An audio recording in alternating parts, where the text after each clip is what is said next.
नमस्कार साथियों, कैसे हालचाल है। उम्मीद करता हूं बेहतर होंगे और इसी बेहतरी के साथ एक और बेहद महत्वपूर्ण इंफॉर्मेशन के साथ आपके चैनल राजनीति मंथन पर मैं डॉक्टर राजकमल दिवाकर उपस्थित हूं। और जैसा कि आप मेरे पीछे देख पा रहे हैं, यूजीसी नेट एग्जाम 2026 आप भी कर सकते हैं जीआरएफ क्रैक। लेकिन यदि आपको करना है जीआरएफ क्रैक तो किन किन गलतियों से बचना होगा, ये जानना बेहद जरूरी है।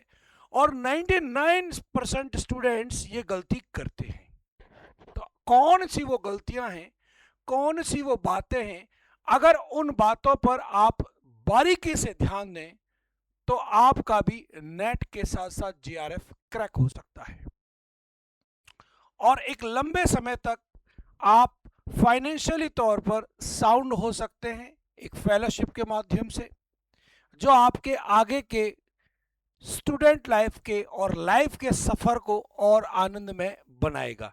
तो वो कौन कौन सी गलतियां हैं जिनको करते हैं 99% स्टूडेंट्स, जिसके कारण उनका नेट तो निकलता है लेकिन जीआरएफ फिर भी रह जाता है।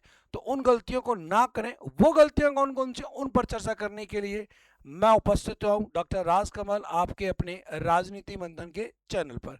तो करें शुरुआत। देखिए, सबसे पहली बात जो अक्सर करके विद्यार्थी गलती करते हैं वो क्या करते हैं, सिलेबस को पूरी तरह ना समझना। देखिए, पूरी तरह वो क्या करते हैं, सिलेबस को पूरी तरह समझते नहीं है। वो क्या करते हैं, आनन फानन में उनको लगता क्या है कि इस यूनिट से ज्यादा क्वेश्चन पूछे जाने की संभावना है, तो इनको पढ़ लें और बाकी को अपन हल्के में ले लें।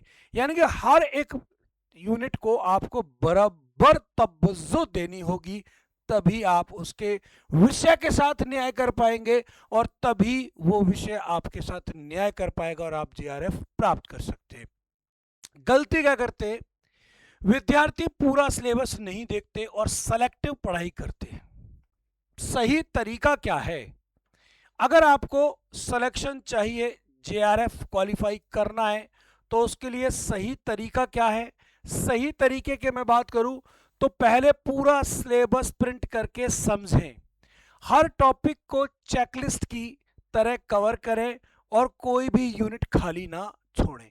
यानी कि हर एक यूनिट को आपको बराबर की तवज्जो देनी है, तभी वह विषय आपको सम्मान देगा और आपका जीआरएफ क्लियर होगा। दूसरी गलती जो करते हैं कि प्रीवियस ईयर क्वेश्चंस पीवाईक्यू को नजरअंदाज करना। गलती, पुराने पेपर सॉल्व नहीं करते, सिर्फ थ्योरी पढ़ते हैं।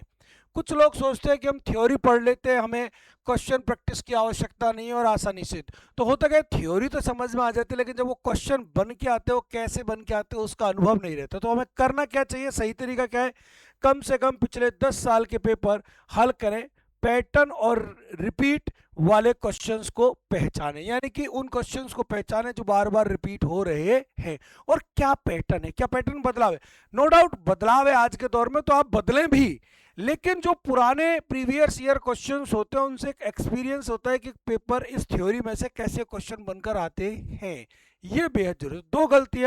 दो आप गलतियां करते हैं। इसके अलावा तीसरा, पेपर एक को हल्के में लेना। देखो, अक्सर करके वो विद्यार्थी जो फर्स्ट पेपर को हल्के में लेते हैं, जिसमें 10 यूनिट है, जिसमें मैथ है, रीजनिंग है, रिसर्च है, हायर एजुकेशन है, आईसीटी है, तमाम 10 प्रकार की यूनिट हैं और उन फर्स्ट पेपर की 10 यूनिट को आपको बराबर की तवज्जो देते हुए फर्स्ट पेपर को भी सेकंड पेपर आपके जो सब्जेक्ट पेपर है उसके इक्वल दर्जा देकर उसको सम्मान देना पड़ेगा, उसको पढ़ना पड़ेगा गहराई से। क्योंकि जिन विद्यार्थियों का फर्स्ट पेपर स्ट्रांग होता है उनका नेट अगर निकल जाता है तो 110% फर्स्ट पेपर अच्छा है तो जीआरएफ क्लियर कर जाते हैं।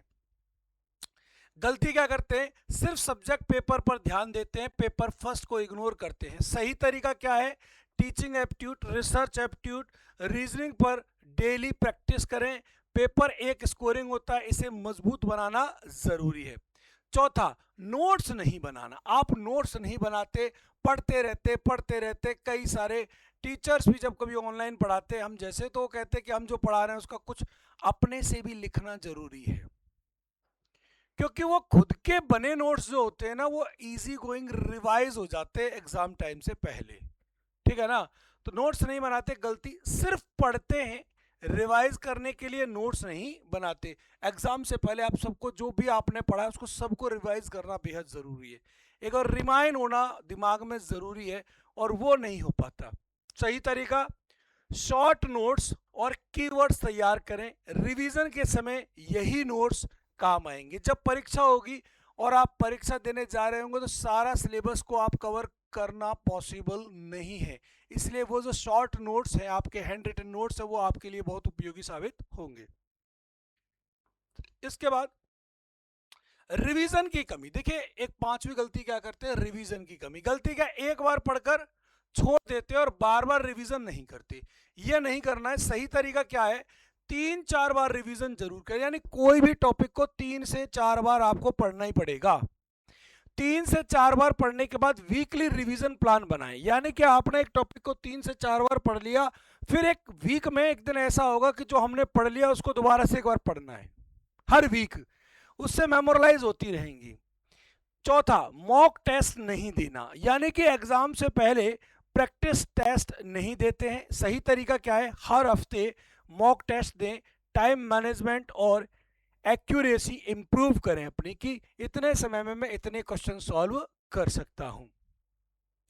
इसके अलावा और क्या गलती करते हैं, टाइम मैनेजमेंट की कमी। टाइम मैनेजमेंट की कमी होती है, अपन पहले से प्री प्लान नहीं कर पाते कि ये पेपर हम कितने समय में करेंगे। तो गलती क्या करते हैं, एग्जाम में समय सही मैनेज नहीं कर पाते। सही तरीका, प्रैक्टिस के दौरान टाइमर लगाकर पढ़ाई करें। पहले आसान प्रश्न हल करें।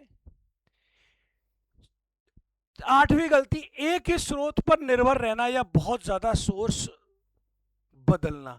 या तो तुम क्या करते हो, एक ही स्रोत पर ज्यादा निर्भर रहते हो, या फिर अपन क्या करते हैं, गलती जो बहुत ज्यादा सोर्स, यहां से भी इकट्ठी की वहां से भी इकट्ठी की। गलती क्या है, या तो सिर्फ एक किताब पढ़ते हैं या बार बार सोर्स बदलते रहते। या तो तुम गलतियां क्या करते हो कि या तो एक किताब पढ़ोगे और फिर अगर बदलने की प्रवृत्ति होगी तो इसको भी पढ़ लिया, उसको भी पढ़ लिया, उसको भी पढ़ लिया, तो उससे क्या है, कहीं गीट कहीं कर हो रहा है और भानुमती ने कोनवा जोड़ा, तो इसको छोड़े उसको भागे, उसको छोड़े उसको भागे। तो ये ऐसी स्थिति में क्या नुकसान होता है। सही तरीका क्या है, लिमिटेड ट्रस्टेड सोर्सेस, चुनेबार समूह, उन्हीं को रिवाइज करें। इसके अलावा और गलती क्या करते हैं, कंसिस्टेंसी, निरंतरता की कमी रहती है।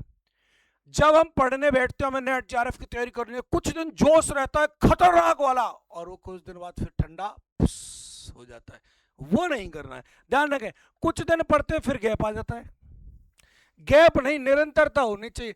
किसी प्रकार से कहीं भी कैसी भी कंडीशन में हो, आपको पढ़ना है। हाँ, कम पढ़ सकते हैं लेकिन पढ़ना जरूरी है। सही तरीका, 4 से 6 घंटे नियमित पढ़ाई करें। डेली टारगेट फिक्स करें। एक और जो गलती करते हैं, सबसे बड़ी गलती क्या है, नेगेटिव सोच और ओवर कॉन्फिडेंस। या तो पूरी तरह से नेगेटिव हो जाते हैं, या फिर इतना, अरे हमारा तो सिलेक्शन पक्का है, नेट तो निकल ही गया, 2 बार तो निकाल दिया, इस बार तो जीआरएफ पक्का है। तो वो जो ओवर कॉन्फिडेंस होता है ना, वो कभी कभी ले डूबता है। तो ध्यान रखें, गलती क्या करते हैं, या तो खुद पर डाउट करते हैं या ज्यादा कॉन्फिडेंट हो जाते हैं। सही तरीका क्या है, बैलेंस्ड माइंडसेट रखें और अपनी प्रिपरेशन का हॉनेस्ट एनालिसिस करें, ईमानदारी से एनालिसिस करें कि वास्तव में मैं कहां स्टैंड कर रहा हूं।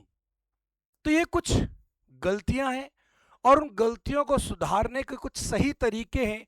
अगर इन्हें आप आजमा लें तो आगामी 2026 की नेट की परीक्षा में, अगर आप नेट क्वालिफाइड नहीं हैं तो आपका नेट पक्का है, और अगर आप नेट क्वालिफाई कर चुके हैं तो इस बार जीआरएफ पक्का। ऐसी ही इंफॉर्मेशन अगर आपको चाहिए, अच्छी लगी तो इस सेशन को शेयर करना, और दोस्तों इसे लाइक, और अगर नए आए हैं तो सब्सक्राइब करना ना भूलें।